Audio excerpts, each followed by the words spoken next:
बचपन से ही एक अनएजुकेटेड एक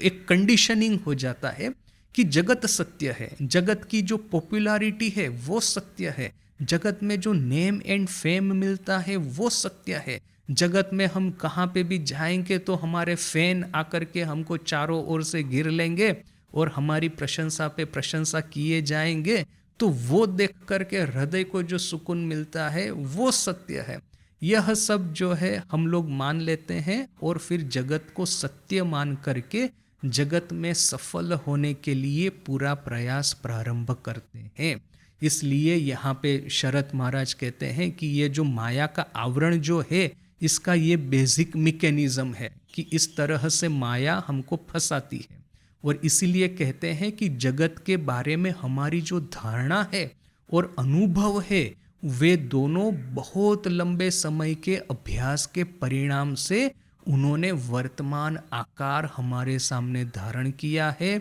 हम लोगों के पास में मिलती हुई नेम और फेम में ही दौड़ते हैं। लोगों के भीतर में जगत के परे एक ब्रह्मन है, उसको तो संपूर्ण रूप से विस्मृत ही हो जाते हैं। देखिए, मैं जब बिल्कुल पहली बार ठाकुर का जो आचरण है, वो जब पहली बार कलकत्ता आए और उस समय काली मंदिर की स्थापना हुई थी, और काली मंदिर की स्थापना के दिन, स्नान यात्रा के दिन जो उत्सव वगैरह हुआ था, भंडारा जो हुआ था, बहुत सारे ब्राह्मण लोगों को दीक्षा वगैरह भिक्षा वगैरह मिली थी वगैरह वगैरह, तो वो विवरण पढ़ रहा था। तो एक बात जो मुझे बहुत ही आश्चर्यजनक उस समय लगी थी, एक तो देखिए कि राम कुमार का आचरण देखिए कि जब रानी रासमणी की यह इच्छा हुई कि वो अन्न भोग देना चाहती है माँ काली को, और समाज चाहे जो कुछ भी कहे, आपके वो जो 2 नंबर के धूर्त पंडित लोग जो है, वो चाहे जो कुछ भी कहे कि निम्न वर्ण को देवी की मंदिर की स्थापना का अधिकार नहीं है, और मंदिर की स्थापना कर दी तो नित्य पूजा का अधिकार नहीं है, नित्य पूजा कैसे भी करके करवा दी तो अन्न भोग का अधिकार नहीं है। यह जो सब नौटंकी चल रही थी उस समय के समाज में, वहाँ पे एक राम कुमार थे कि उदार हृदय उनका, एक विशाल इनकी बुद्धि थी, सुसंस्कृत बुद्धि थी, और इस सुसंस्कृत बुद्धि से उन्होंने रानी रासमणी को उपाय बताया कि यदि आप मंदिर की प्रतिष्ठा करने से पहले मंदिर को आप किसी ब्राह्मण को दान कर देते हैं, और इस ब्राह्मण ही फिर इस मंदिर का जो मालिक कहा जाएगा, और आप इस ब्राह्मण मालिक है और रानी रासमणी है कर्मचारी, जो जिसके हाथ में की मंदिर की व्यवस्था है। इस तरह का यदि आप अरेंजमेंट करते हैं तो फिर वहाँ पे नित्य पूजा है, अन्न भोग है, वो सब करने में कोई दिक्कत नहीं है। तो रानी ने किया भी ऐसा कि उनके जो गुरु वंशीय जो थे ब्राह्मण, उनको पूरा संपत्ति दान दे दिया, और खुद उनकी अनुमति के अनुसार कर्मचारी की पदवी पे रही, व्यवस्था पूरी रासमणी के हाथ में। किंतु लीगली यदि देखा जाए तो माली की है रानी रासमणी के गुरु जो वंश है वो ब्राह्मण की। तो देखिए कि एक और है यह राम कुमार, दूसरी ही ओर है ठाकुर गदाधर जो है, उस समय बालक गदाधर, वो कलकत्ता से आया,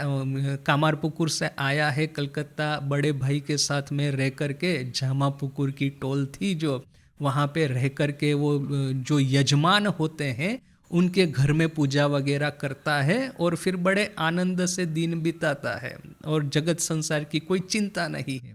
किंतु जिस दिन उसने देखा कि उनके बड़े भाई जो है वो वहाँ पे वो खाना खा रहे हैं, वहाँ पे पूजा कर रहे हैं काली मंदिर में, वहाँ पे नौकरी कर रहे हैं, तो फिर गदाधर के मन में यह सब संदेह प्रकट होना शुरू हो गया कि उनके खुद के जो पिताजी थे खुदीराम, वो तो अशूद्र याचित है, अर्थात कि जो शूद्र है तथा कथित निम्न वर्ण के हैं, उनके हाथ से भिक्षा ग्रहण नहीं करेंगे। तो रानी तो रासमणी तो थी कैवर्त, जो कि उस समय के अनुसार निम्न वर्ण मानी जाती थी, तो उनकी नौकरी करना, उनका अन्न ग्रहण करना, यह सब उनके बड़े भाई क्यों करते हैं, यह सब बालक गदाधर के मन में था। और फिर वो वहाँ पे जब जाता है काली मंदिर में बड़े भाई को मिलने के लिए, तो वो कहते हैं कि तुम यहाँ पे भंडार गृह है, जाओ जहाँ पे जाकर के भोजन कर लो। तो गदाधर कहता है कि नहीं, इस तरह से तो मैंने, ये लोग तो कैवर्त है, कैवर्त का अन्न मैं कैसे खाऊंगा।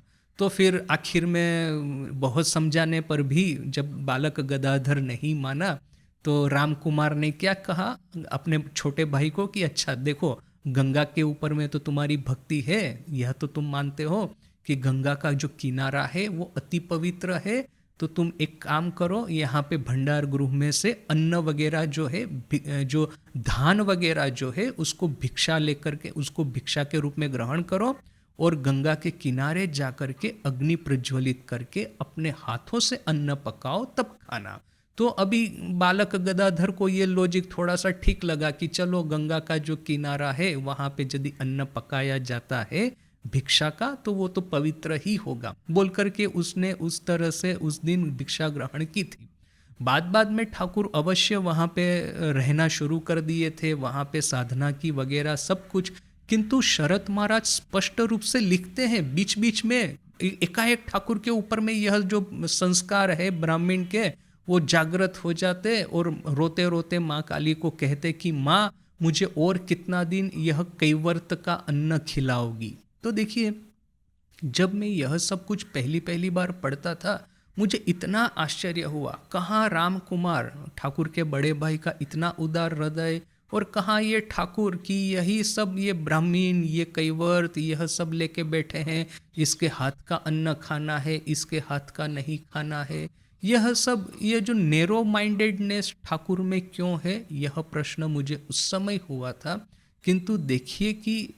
पहली बात तो है कि जिन लोगों ने आध्यात्मिकता को भारत में जागृत रखा है, ये 1000 साल के विदेशी आक्रमणों के सामने उन लोगों की जो निष्ठा है, निष्ठा को हमको सलाम करना होगा, निष्ठा को हमको प्रेज करना होगा। क्यों? क्योंकि इस तरह का जो बाहर से भौतिकवाद का जो आक्रमण हुआ है, इस्लामिक आक्रमण के समय में भी और बाद में ब्रिटिश राज में भी, कि ज़्यादातर भारतवासी यह बात संपूर्ण रूप से भूल गए हैं कि आध्यात्मिकता ही है भारत का प्राण, आत्मन ही है असली सत्ता, ब्रह्म ज्ञान ही है जीवन का एकमात्र उद्देश्य, ईश्वर के आशीर्वाद प्राप्त करना ही है हमारे जीवन का चरम लक्ष्य। यह सब भूल करके जब विदेशी आक्रमणकारियों ने जिस तरह से भौतिकवाद का एक भयानक टॉक्सिक प्रवाह भारत में बहाया है, अभी भी जो चल रहा है,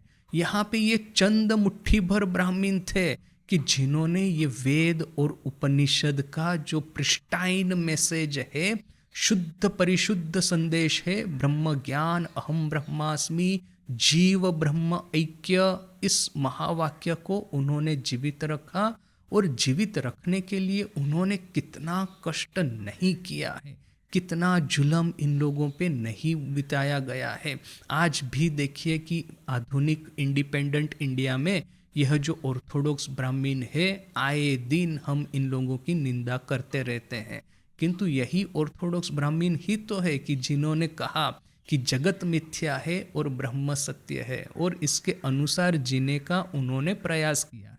तो क्या है कि देखिए कि यह जो एक मिसकंडीशनिंग हमारे माइंड के भीतर में इतने हजारों सालों से बैठ गया है, खास करके ये गुलाम भारत की जो अवस्था है, और आधुनिक भारत में भी देखिए ये सेक्युलरिज्म का जो भूत घुसा हुआ है। हम लोग अपनी संस्कृति, अपना यह जो वारसा है, अपना ये जो हेरिटेज है, इनहेरिटेंस जो है अपना ऋषि मुनियों का, उसको छोड़ करके वो क्लार्क बनाने वाली एजुकेशन सिस्टम वो जो 1836 में जो डालने का प्रयास किया गया था ब्रिटिशरों के द्वारा, मुझे पता है कभी कभी ऐसा लगता है कि जब तक भारत ये ब्रिटिश लोगों का गुलाम था उस समय, किंतु फिर भी ये ठाकुर माँ स्वामी जी और अन्य महापुरुष थे उस समय के, उनका प्रभाव जागृत था। किंतु